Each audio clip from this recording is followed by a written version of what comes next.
a tener una especie, digamos, de hundimiento. Se va a ver así. Y eso es lo que nosotros llamamos como umbilicada, ¿sí? Está umbilicada. Ahorita vamos a ver otra imagen donde se aprecia un poquito mejor. Y la característica que va a tener principalmente es que nunca va a aparecer ni en las palmas de las manos ni en las plantas de los pies. Regularmente lo vamos a ver en otras partes del cuerpo como lo que es el tronco y muy comúnmente lo vamos a encontrar cerca del área genital y cerca del área glútea. Vamos a ver que es muy común que aparezca en niños en edades muy pequeñas, como de 1 a 4 años de edad, y en el grupo, por ejemplo, de los preadolescentes, entre los 10 y los 12. Y con mayor frecuencia también lo vamos a ver en pacientes con alguna inmunosupresión como el VIH, pero en esos casos lo vemos completamente diseminado y bastantes lesiones muy abundantes. En el caso de las personas ya en una etapa adulta que también lo llegan a manifestar, pues usualmente se asocia y se relaciona con una enfermedad de transmisión sexual. Y eso ha hecho que cuando se habla de molusco contagioso, pues ahora se le considera como parte de una enfermedad de transmisión sexual. Eh, por lo tanto, al entrar dentro de esta clasificación, nosotros como médicos tenemos la obligación de investigar cuando tenemos un niño de edades tempranas, el cual está manifestando esta infección. ¿Sí? Tenemos la obligación de investigar si no están apareciendo por algún abuso sexual. ¿Qué me va a indicar o qué me puede ayudar a pensar en eso? La localización. Si yo tengo un niño de 1 a 4 años que me está presentando un molusco contagioso en el área genital propiamente, pues yo ahí tengo ya que empezar a sospechar y tratar de investigar hasta donde está en mis manos si no es producto de un abuso sexual.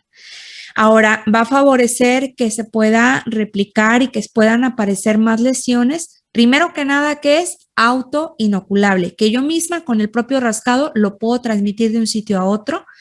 El hecho de que el calor y la humedad va a generar que haya un poco de prurito en la zona y pues obviamente al haber el prurito por calor y humedad, pues nuevamente rascado y lo arrastras a otro sitio.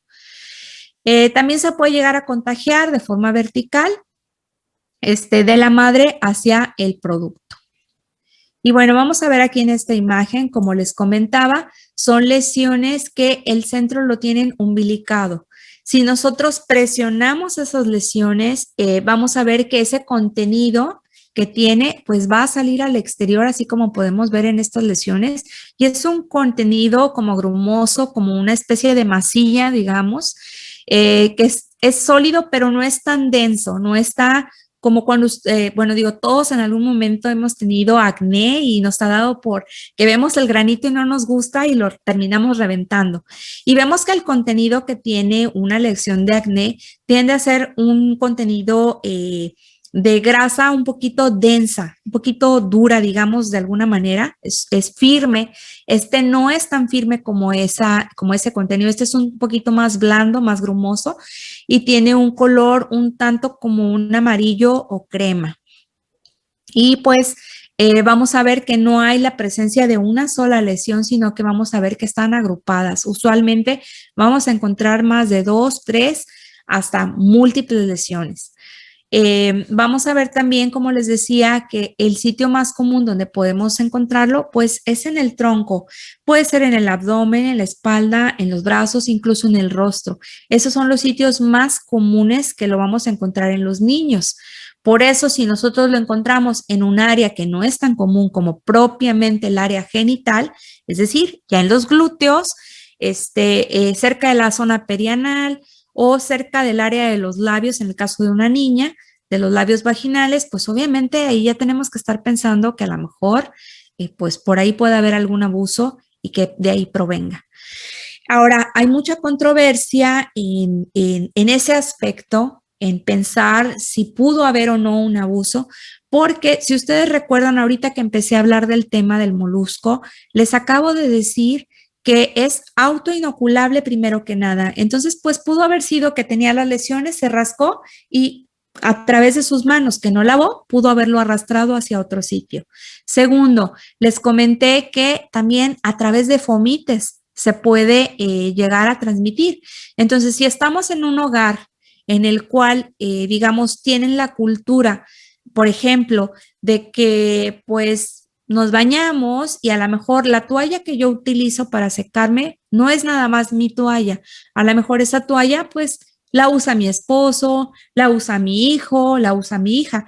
¿Por qué lo comento? Porque es una cultura muy arraigada en la que hay muchas familias que no tienen esa disciplina de decir, esta es mi toalla y esta es la tuya y tú solamente usas la tuya y yo solamente la mía. Hay familias en las cuales pues no pasa nada, hombre, total, pues es la de mi mamá, la agarro yo o es la de mi hermana.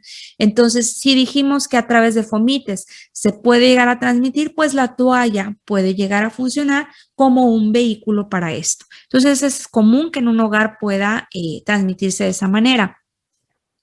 Otro en el que hay también controversia es en cuanto al uso, por ejemplo, del sanitario. Hay quienes dicen que pues no puede transmitirse si la persona que tiene las lesiones, digamos, a lo mejor en la zona glútea y tiene contacto con lo que es el asiento del sanitario, pues que no pasa nada si viene tu hija, tu hijo, tu hermana y se sienta y lo utiliza, pues que no se puede contagiar de esa manera. Y hay quienes dicen que sí. ¿Por qué hay esa controversia? Porque, pues, primero que nada, sabemos que a través de fomites se puede contagiar. Segundo, ha habido familias que aún sin tener las medidas de higiene precautorias, es decir, si yo tengo la lesión y yo tengo hijos, pues obviamente yo si utilizo el mismo sanitario, si no tengo el privilegio de que cada quien tenga el suyo, pues yo tengo que tener la disciplina, pues al menos de limpiar con toallitas de cloro, de tener esa higiene para mis hijos. Pero si no lo hago, ¿verdad? Pues aumento el riesgo. Entonces hay familias donde a pesar de no haber esa cultura de mantener esa higiene, igual y no se han contagiado. Y hay otras en las que sí. Entonces, por eso es que les digo, hay controversia, hay quienes dicen que sí, quienes no. Entonces, ahí ya va a ser también criterio de ustedes. Si ustedes educan a su paciente y le dicen, ¿sabes qué? Como se transmite de esta manera, tienes que evitar hacer esto, evitar hacer aquello y darle las medidas necesarias para que en lo posible no pueda continuar este ciclo de infección. Ok, usualmente el diagnóstico lo vamos a hacer clínico. Nosotros vemos la lesión, las características y automáticamente tú la ves y dices, ese es un molusco, inmediatamente, es bien clásico. Si hay necesidad de realizar alguna biopsia, si tenemos duda porque a lo mejor hay huellas de rascado y no está claro de qué estamos hablando, pues se puede enviar a hacer a patología. ¿Y qué resultado nos va a regresar? Pues la presencia de cuerpos de Henderson-Patterson. Y estos básicamente son una especie, digamos, como de invaginaciones que vamos a encontrar en el tejido, básicamente en la zona de la epidermis. Vamos a ver esas zonas de elevaciones. Entonces, esto sería lo que el patólogo nos va a regresar y no es necesario hacerla, pero si lo llegamos a hacer, este es el resultado. ¿En quiénes pudiera yo necesitar? Aparte de que tenga muchas dudas, pues si tengo un paciente, por ejemplo, con inmunosupresión, y tengo duda de qué puede estar pasando, pues ahí lo mando a hacer y ya automáticamente tengo la respuesta. Ahora, ¿es malo? ¿Me va a ocasionar algún problema el molusco? Pues básicamente no, básicamente es más como estético, ¿sí? Y que se riega muy fácilmente, pero de ahí a que pueda malignizar, a que me vaya a ocasionar, no sé, que se complique más el asunto, pues realmente no, pero pues no deja de ser una infección, no deja de ser un virus y que pues no está bien, ¿verdad? Que estemos infectados. ¿Contra qué lo voy a hacer el diagnóstico diferencial? Pues igual, tenemos una lista muy grande, por ejemplo, como lo que es la varicela, verrugas, nevos, etcétera. ¿Qué me va a ayudar a hacer el diagnóstico? Primero que nada, la morfología. Todas esas que estamos viendo aquí, ninguna de ellas me va a dar una lesión elevada que esté umbilicada. Más sin embargo, si son lesiones elevadas. Ahora, esta tiene un contenido sólido. Por ejemplo, varicela pues va a tener pústulas esta no es propiamente una pústula, pero se puede llegar a parecer. ¿Pero qué me orienta a pensar que no es una varicela? Pues la distribución. Y que aparte pues no es propiamente pruriginosa y no voy a tener esa variedad de costras, pústulas, pápulas, máculas, cicatrices. Aquí solamente voy a tener esa lesión umbilicada. Entonces, todo esto es lo que me va a ayudar, sobre todo, como siempre he dicho, topografía, morfología, cuadro clínico, para que yo pueda llegar a un buen diagnóstico. El tratamiento, ahora, ahí les va otra vez también, hay mucho, diferencia de opiniones entre los diferentes médicos y los autores de los nuevos artículos enfocados al tratamiento. Se puede utilizar diferentes métodos, por ejemplo, aplicar soluciones directas en la lesión para tratar precisamente de que haya la involución, de que se seque y se elimine el problema. Se puede utilizar, por ejemplo, criocirugía para eliminarlo del sitio, pero a pesar de los diferentes tratamientos, hoy en día el que más se utiliza específicamente para el molusco es el curetaje. Y el curetaje consiste en utilizar este aparato, esta cureta, que es como una especie, digamos, de cuchara que tiene un borde filoso y se hace previa anestesia y lo que va a hacer prácticamente es cortar, digámoslo de una forma coloquial, digamos, rebanar, va a hacer una incisión y va a cortar la lesión. Ese es el que se considera hoy por hoy uno de los tratamientos definitivos con el cual vamos a eliminar completamente de la piel la presencia del virus en ese sitio y que nos da cierta garantía de que pues ya no va a volver a aparecer, al menos ahí donde nosotros lo eliminamos. El resto de los tratamientos también son seguros, también lo vamos a aplicar y también van a eliminarlo. Ahora, ¿cómo yo elijo cuál tratamiento voy a utilizar? Nuevamente, criterio de ustedes como médicos. Vamos a suponer que tengo una niña y la niña me está presentando las lesiones por el molusco, a lo mejor en la zona aquí del tórax, justo en la zona, digamos, del pecho, y a lo mejor tiene alguna que otra cerca del rostro. ¿Utilizarían el método del curetaje? Probablemente no, ¿verdad? ¿Por qué? Porque corremos el riesgo que como estamos utilizando un objeto que tiene cierto grado de filo, pues podamos dañar la piel y podamos dejar una zona de cicatriz. Entonces, probablemente ahí optaríamos por utilizar quizás como el imiquimod. Si las lesiones se encuentran, por ejemplo, en la zona, digamos, glútea o en la zona de la espalda, en una zona que no es tan visible y a lo mejor no tengo tantas lesiones, probablemente ahí diría yo, bueno, ¿por qué no? Vamos a utilizar el curetaje, una sola sesión, elimino todas las que pueda o elimino todas las que tiene y asunto arreglado. Entonces, nuevamente comento, ya va a ser el criterio de ustedes como médicos, evaluando a su propio paciente qué van a hacer. Sería algo muy, digamos, agresivo que si las lesiones se encuentran, digamos, en el rostro y hablamos de un niño o una niña, pues querer hacer un curetaje en el rostro, pues sería bastante mala decisión, porque muy probablemente vamos a generar que aparte de tener el trauma, ¿verdad? De lo que se siente, porque no es agradable, a los niños no les gusta, la mayoría no colaboran en esto, porque pues los vas a anestesiar en la zona, aunque sea con un anestésico en crema. Entonces, a veces, aún con eso, ellos siguen sintiendo que les duele al momento que tú quitas la lesión. Entonces, imagínate hacerlo en el rostro, el trauma que va a pasar, aparte de que con el riesgo de generar cicatriz, pues no es buena idea. Entonces, ustedes van a elegir en base a eso cuál sería el tratamiento adecuado para ese paciente en específico.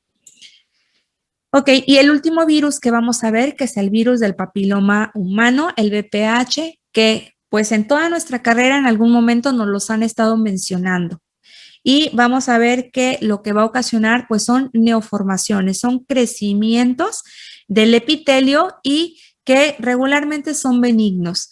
No es tan fácil de transmitir, sin embargo, sí se transmite a través de que haya una solución de continuidad donde el virus pueda penetrar y comenzarse a replicar. Vamos a ver que El virus del papiloma humano, a pesar de que la mayoría de las veces, pues las lesiones que ocasiona son benignas, sabemos que hay una gran familia de subtipos y que hay algunos subtipos específicamente que se han encontrado que tienen relación con algunos tipos de cáncer. Entonces, esos son los que pues más nos van a preocupar. Y pues bueno, también sabemos que hoy en día, pues por lo mismo ya se sacaron también algunas vacunas para prevenir esto. Básicamente, las neoformaciones pues van a ser lesiones elevadas que van a variar en cuanto a lo que es la consistencia y la morfología. Pueden ser lesiones que son elevadas y que son prácticamente planas.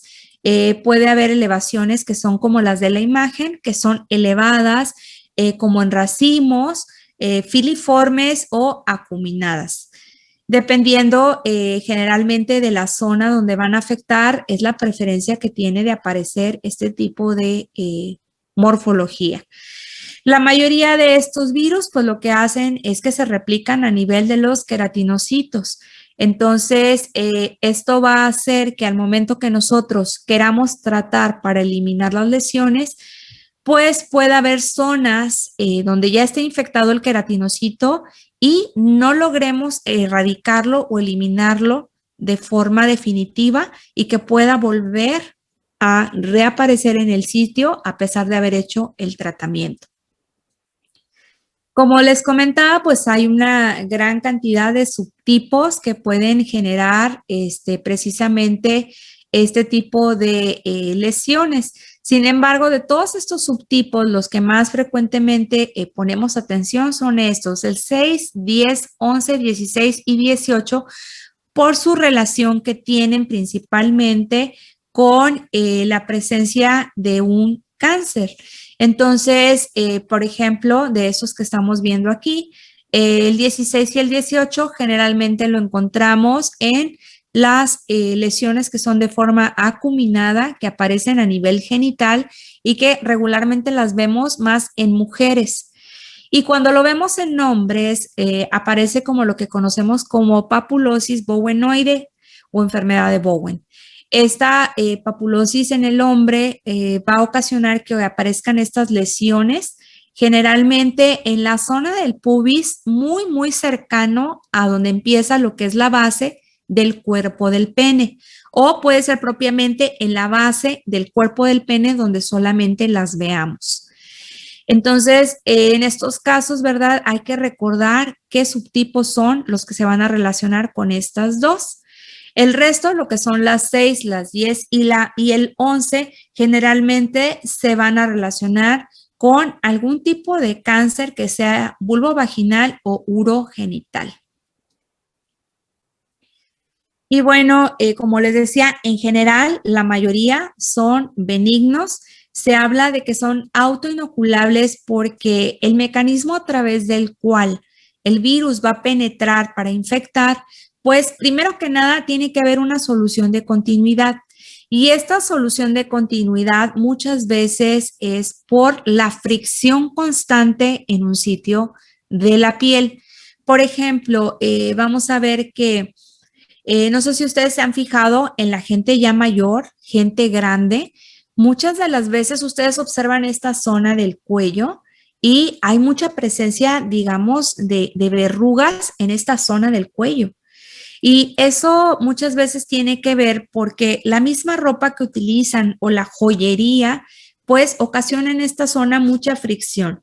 Y si ya hay la presencia de alguna verruga en esa zona, tanto fricción el cuello, digamos, de la camisa o la joyería que están usando, eso puede generar esa ruptura, esa solución de continuidad y por la cercanía de ya una lesión, de una verruga en esa zona, pues eso va a generar que fácilmente con el rascado o el tallado podamos transmitirlo hacia otra parte de esta misma zona.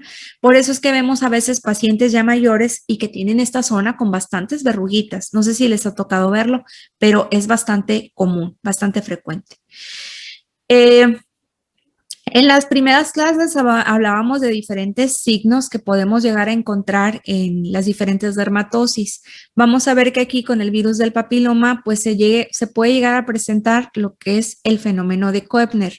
Ahora, eh, si ustedes leen diversos autores y artículos, se van a dar cuenta que aunque lo que es el fenómeno de Koebner es muy común, más que nada en casos como la psoriasis, se presenta en otras dermatosis, como en este caso, como en el BPH. Y cuando aparece en casos que no son como la psoriasis, se habla de que es una pseudo o que es un pseudo fenómeno de Koebner, que no es un verdadero fenómeno. Pero bueno, eso ya lo basan en base a los mecanismos por los cuales se produce.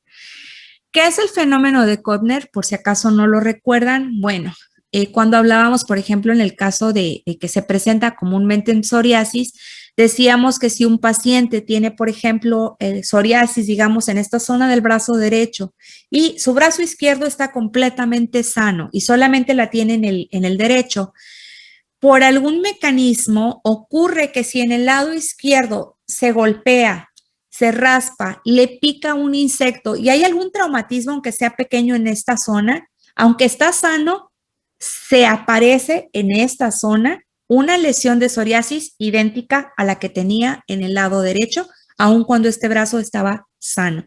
Como que esa pequeña lesión desencadena esa respuesta para que se manifieste ahora la psoriasis en el lado opuesto. Y eso es el fenómeno de Koebner. Por eso es que en esos pacientes vemos que regularmente tienen lesiones de forma bilateral. En el virus del papiloma humano ocurre algo muy semejante, por eso se habla de que es un pseudo fenómeno de Koebner. Quiere decir que si yo tengo, por ejemplo, una verruga, vamos a hablar de un condiloma acuminado, por ejemplo, y vamos a decir que está en la zona genital, en el labio, por ejemplo, derecho. Ahí es donde apareció la lesión propiamente. Sí, por cuestiones de rascado, cuestiones de que cuando vamos al baño y pues friccionamos para mantener nuestra higiene, para limpiar, esa misma fricción puede generar que ahora la verruga o el condiloma acuminado que estaba en el labio derecho, ahora me aparezca en el lado izquierdo.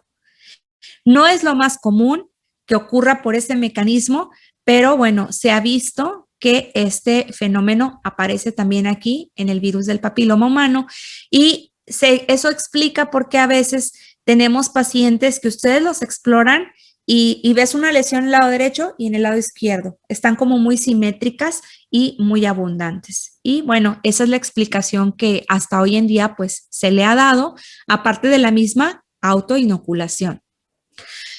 El contacto generalmente directo de persona a persona, el contacto sexual y el uso de fumites, como les decía, pues también aquí influye para que pueda transmitirse el virus. Entonces, aquí aplica nuevamente lo que hablábamos de la cuestión de higiene.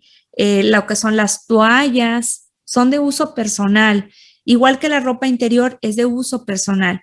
Desgraciadamente, ustedes se van a dar cuenta, sobre todo en el servicio social, van a ver que es muy común en las comunidades rurales o suburbanas que no hay esa cultura. La cultura es que pues no pasa nada, digo, pues es mi toalla, somos de la familia, pues ¿qué tiene que mi toalla la use mi hija o la use mi hermana? No pasa nada, es una toalla. Y hay esa cultura incluso hasta con la ropa, perdón, de la ropa interior, la ropa de uso íntimo, también es común que eso ocurra, que pues no pasa nada si la pantaletita pues es de mi hermanita que tiene 11 años y tengo una hermanita que tiene 13 y somos la misma talla, pues ¿qué tiene? Me la pongo yo también. O sea, o mi mamá usa la misma talla que yo, ¿verdad? Y mi mamá tiene virus del papiloma humano, yo no sé, y resulta que pues yo me la pongo al cabo, pues es de mi mamá. Entonces, esa cultura hace que, pues a veces en el mismo núcleo familiar tengamos estos problemas de infección, porque pues también a través de fomites se transmite. Van a encontrar ustedes a lo largo de toda su carrera que pues va a haber artículos, va a haber autores donde les digan, no, hombre, no es cierto, a través de fomites no se transmite, y van a haber artículos donde hay pruebas de que pues ha habido casos. Entonces, nuevamente, ustedes como médicos, ¿qué van a hacer? Aplicar el criterio, y algo tan sencillo como esas medidas de higiene, pues no tiene nada de complicado. Hay que educar al paciente y hay que prevenir que eso pase, incluso hasta en nuestra propia familia. Digo, no sé si ustedes tengan niños chiquitos en casa y se van a dar cuenta que están chiquitos y pues simplemente no les importa. En el momento que ocupan algo lo agarran y se acabó, ¿verdad? Entonces tiene que andar uno como policía atrás de ellos diciéndoles, no, esto no, porque pues no es tuyo, o tú tus cosas. Y bueno, todo tiene un fondo y es eso, es la prevención. Ok, ahora, virus de papiloma humano nos va a dar diferentes, como decíamos, morfologías. Nos va a dar verrugas acuminadas, planas, vulgares, plantares, perdón, filiformes. ¿Cuál va a ser la diferencia que nosotros vamos a encontrar? Bueno, por ejemplo, si hablamos de lo que es una vegetación, que es como esta que vemos aquí en la imagen superior, pues es una lesión que es propiamente elevada, tiende a aparecer generalmente en las zonas de los genitales, tiende a ser una lesión blanda, si ustedes la tocan, es blanda, es un tejido suave y usualmente es un tejido que se encuentra en zonas húmedas. En cambio, lo que es una verrucosidad, usualmente no la vamos a encontrar en zona genital, la vamos a encontrar en otras zonas de la piel y tienden a ser un tanto secas y duras. Muchas de las veces en estas verrucosidades, nosotros observamos la superficie y vamos a ver cómo hay un pequeño puntilleo, como este que alcanzan a ver ahí, y esos puntilleos son básicamente, digamos, microhemorragias que estamos viendo. ¿Por qué pueden llegar a ocurrir? Bueno, porque regularmente se van a encontrar en zonas como lo que son las plantas de los pies, las zonas de las manos, y muchas de las veces como son, si es la planta del pie, ¿qué hacemos? Pues caminamos, ¿verdad? Estamos generando presión. Si son las manos, pues igual tenemos presión porque agarramos objetos y movimientos. Entonces, ese aumento de presión que hay ahí en el tejido es lo que genera que haya esas microhemorragias en el tejido y pues que las veamos de esa manera. Entonces, de estas lesiones, las verrugas vulgares las vamos a ver generalmente, pues con mayor frecuencia en lo que son las manos. Es el sitio así como que más común, pero pues puede aparecer en cualquier sitio como lo que es la cara, los antebrazos o en cualquier zona que esté expuesta. Pero el más común es en las manos y es lo que coloquialmente se conoce como mezquinos. Mucha gente, pues es muy común que vengan y nos digan, es que sabes que traigo un mezquino. Y si no estamos acostumbrados las primeras veces, dices, ¿qué es eso? Digo, a mí me pasó, yo hasta que estaba en el servicio social, fue la primera vez que empecé a escuchar esos nombres y me di cuenta que es algo muy común. Entonces tenemos que conocer que así es como la gente le llama. Como repito, pues en este caso vamos a ver que son verrucosidades, son secas, son duras generalmente y muchas veces pueden tener ese aspecto de puntilleo o como de escamación un tanto blanquecina, pero generalmente este es el aspecto que vamos a estar viendo. En el caso de las verrugas planas, estas generalmente pues pueden aparecer en el rostro. El sitio de predilección usualmente es en las mejillas y las vamos a identificar porque en un inicio pueden parecer máculas o manchas dependiendo del tamaño, pero tienen una pequeña elevación, ¿sí? Y la característica es que a pesar de que son asintomáticas, cuando hay calor y humedad, regularmente solo en esos sitios ahí les da un prurito, pues no tan intenso porque va a variar dependiendo del paciente, pero les da prurito en la zona donde están precisamente estas verrugas. Ahora, cuando llegan a desaparecer porque tienen un tiempo en el cual están presentes y solitas simplemente van a involucionar, cuando esto llega a ocurrir, hay ocasiones que pueden dejar zonas con hipopigmentación. No siempre, a veces desaparecen y no dejan ahí ninguna huella. Siempre les queda generalmente la sensación como de estarse rascando en el sitio por el prurito. En el caso de las que aparecen en las plantas de los pies, pues vamos a ver nuevamente lo que les comentaba, que tienden a tener ese puntilleo por la misma presión que ejercemos al momento de pisar. Hay veces que esa misma presión que se está ejerciendo genera dolor en la persona y vamos a ver que comienza a llegar un punto, dependiendo de qué tantas lesiones y exactamente en qué sitio de la planta del pie aparezca, pues también puede llegar a ser un tanto incapacitante. Y si se fijan, la similitud que tiene nos puede llegar a hacer pensar en una que acabamos de ver hace poco, que es la tunga penetrans, ¿se acuerdan? Que veíamos en las plantas de los pies. Entonces, también tenemos que hacer diagnóstico diferencial con esto. Y bueno, lo que son los condilomas o las lesiones acuminadas, generalmente, como decíamos, las vamos a ver en la zona de los genitales. Si nosotros los vemos, pues tienen esa consistencia que decíamos que es blanda, generalmente tiene el color de la piel un poquito más pigmentado y usualmente están en sitios húmedos. En el caso de lo que son los hombres, acuérdense la relación que iba a haber entre los condilomas acuminados y la papulosis bowenoide. Acuérdense que van en relación porque los mismos subtipos generalmente son los que la ocasionan.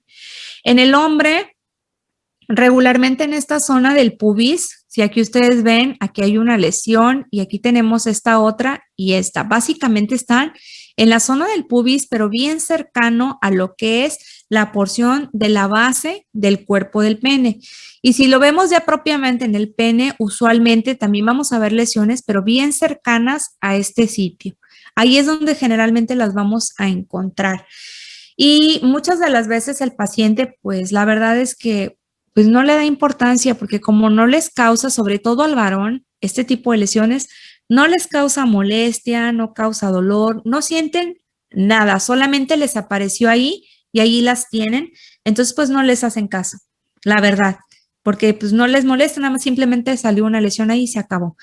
Hay veces que si llegan a tener un poquito más de lesiones, pues nada más a veces no les gusta cómo se ve y a lo mejor por esa razón acudan a la consulta preocupados porque pues no les agrada que tenerlas ahí, nada más.